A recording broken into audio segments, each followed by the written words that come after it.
When I hear people say, oh, it's hard, or I don't have time, etc., all you're doing is telling me you're a loser. Every single winner feels the same as you do. The difference is they do not quit. They do not give up. They do not make excuses. They stay on the highway. It's amazing what you can achieve if you never give up. There are winners and losers in the world. You are either a winner who dedicates himself, never gives up, continues to learn, does everything he knows he needs to do regardless of how he feels, or you're a loser who makes excuses and you stay invisible for the rest of human time. There is no such thing as a successful person without a failure. Without the failures, there's no success. You need both. For there to be winners, there has to be losers. Therefore, if God is going to give you the chance to become a successful person, He has to make it difficult. He has to lay out a gauntlet, because within that gauntlet, some people will quit and they can go become losers, which allow the people who do not quit to be winners. I don't believe that God will ever put you in a position where you get to tell the entire world how masculinity and how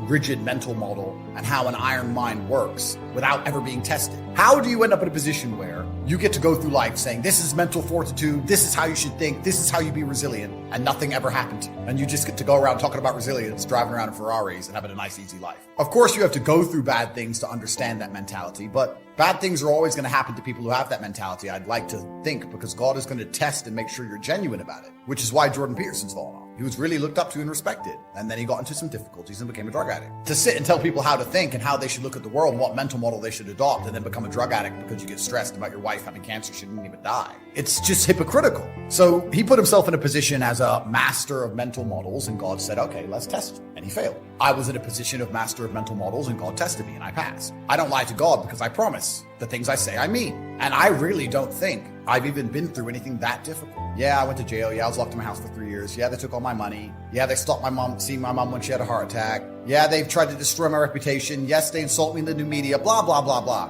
But I'm of the frame of mind where I don't feel self-pity at all. It's not how I operate. So I don't even think it was that hard. I mean, it could be worse. So people come up to me and they go, man, what they did to you is just, it's a shame. It's so sad. I'm like, well, yeah, a bit, but I promised God I am the man I said I was. So I got a chance to prove I am the man I said I was. And heaven forbid something worse happens to me. I hope it doesn't. But if it does, then I'll be exactly the same. You must change your attitude towards problems and see them as a blessing. There is nothing worse than living in the eternal still, the ether of insignificance where you have no problems. It is stagnation, which is destructive for the male soul. It's perhaps the most destructive thing. You don't want that life. It is torturous. Men only become good men through negativity. Men who have been through a lot of pain are very kind. The worst men on earth are the ones who haven't had enough pain. You're supposed to suffer as a man. You're born to suffer. Because you're not what happens to you. You are how you react to it.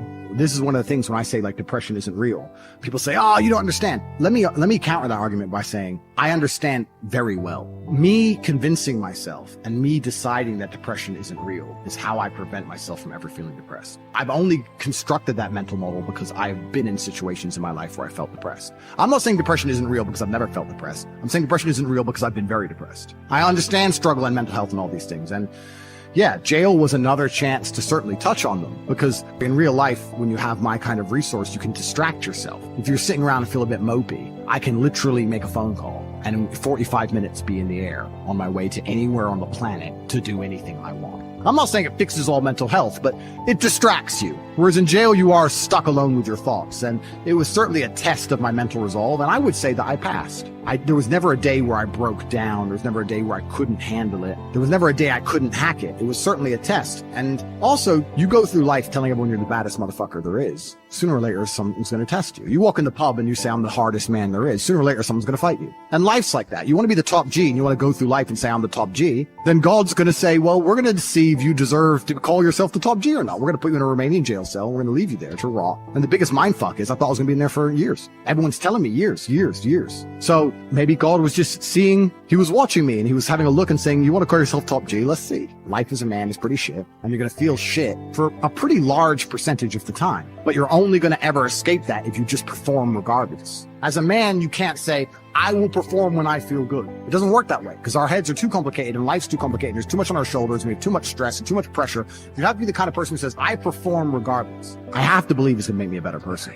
What did I go for? To waste 3 months? To stare at a wall for 3 months? Is that why I went to jail? No, I must have gone to jail to become a better person. I must have learned something. I have to self-analyze and find the lessons and pick it out. And I think a lot of people don't do that with all the bad situations in their life. And regardless of whether you went to jail or a woman left you or your business failed, whatever it is, you need to analyze the entire situation and say, okay, what can I learn? So I've just tried to look at it as a massive learning experience, and perhaps that's a coping mechanism, but I've found a lot of lessons which I'm implementing, and there's a very strong chance they're going to put me back. As a man, there is no easy life. If you're looking for an easy life, you should have been a girl. All of the pain you feel, you're supposed to feel as a man, and you have two effective binary choices. You either go through the suffering and go through the hardship it takes to be a man of value, or you suffer eternity as a nobody. Every single man of value went through trauma. It's going to be painful to get strong, painful to get rich. Your heart's going to get broken a bunch of times. You have to be prepared for the pain. If you're not ready for pain, you're never going to be anything that matters. In the end, God gives you exactly what you deserve. So if you're not happy with your life,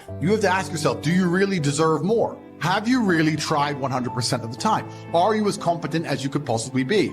You want a Lambo and these women and a boat and whatever else you want because you see it on Instagram, but wanting something and deserving something are very different things. If you truly deserved it, you'd be working for it in a way that ensures it would be given to you by the universe. It's very hard to inspire people to take initiative to save themselves. Even if you try and help normies, most of them are beyond help because they are self-sabotaging and lazy. I like people who sit and say, I don't know what to do, so I'm going to do something. I don't know what to do, but inaction in and of itself is an action. I want you to understand how my mind works. My core principle is endless work, endless attack. That is how you win in the end. Perseverance is the key. Making things happen is the masculine essence to how you should approach the world. You're only going to be rewarded if you differentiate yourself from the crowd via effort. You should feel genuinely worried about wasting a single second. You have a chance from God because you're breathing. You have a chance right now to get things done. If you want something, you find time. If you can sleep just fine being broke, then guess what? You're always going to be broke. There's no such thing as don't have time. That's all garbage. If you don't work for something or you're not prepared to suffer or struggle for something, then you don't love it and you don't believe in it anyway. Right. If you're not working for it, then you don't love it anyway. Most people go through their entire adult life without trying 100% hardly ever. Even when you go to the gym, you don't try 100%. Do you really try 100% with work? And it's interesting because we're entering the most competitive period of human history. Don't do it if you're not going to try. It's a bad habit to spend time and waste it. It's a bad habit to go, oh, I tried. Yeah, at least I went. It's going that matters. If you're going to go, do it. If you're going to do it right. There's no point in half doing anything. You may as well have not done it at all. If you lose, you deserve to lose because you didn't take action. If you take action, you will win. See that fucking Bugatti next to the Ferrari? You think I got them being a fucking quitter? You think I gave up when shit got hard to get that fucking car? That car is nothing but a symbol to the fact that I don't quit. Until you have had the taste of finishing, you will not respect yourself. Until something is done, come hell or high water, tears and struggles and pain, and you go through it anyway, and you continue to fight on no matter the circumstances. After a while, something begins to wither inside of you. You're going to have such a period in your life where it seems like it's not working. And everybody has a turn back moment. Where the direction you're going, you will have to make a decision to keep going or you turn back. And what we have got to do is know there's a power in you that regardless of what happens to you, you can stand up inside of yourself. I think that's what the poet meant when he says, out of the night that covers me, black as a pit from pole to pole, I thank whatever gods there may be for my unconquerable soul. You have an unconquerable soul. See, some people quit because things are out of control. The moment you get in something where you don't get your way, the first thing the immature mind says is, this is ridiculous, I quit. I never will forget, I had a friend of mine who was much older than me, who was going through a real tough time in his marriage. I told him, you ought to get out. I watched him suffer so bad, I thought you ought to quit. And I watched him take so many blows in his heart, in his masculinity, that it was so hard to watch. I wanted him to divorce her so I didn't have to see it. He stayed. And then sickness came in. And he stuck it out to the end. I mean, to the end. And I was at the funeral. I remember thinking, you finished. You went all the way to the end. Better and worse and sickness and health. You went through all of that stuff. It was amazing to see somebody who finished. The danger of living a life of incompletes. Nobody can count on you to stay. Forget winning. You don't have to be a superhero. To stick it out, to endure.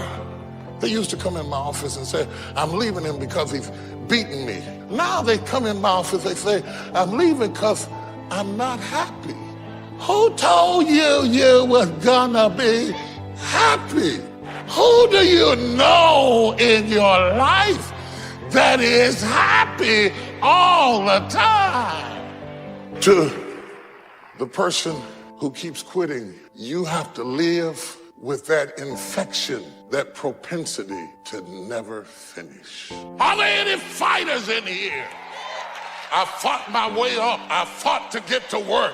I fought to stand. I fought to carry on. I fought to get out of the bed. I fought with my fears, my anxieties, my insecurities. I fought with haters, backbiters, and betrayers. And many times I laid in the bed, I couldn't go to sleep because I was fighting with myself.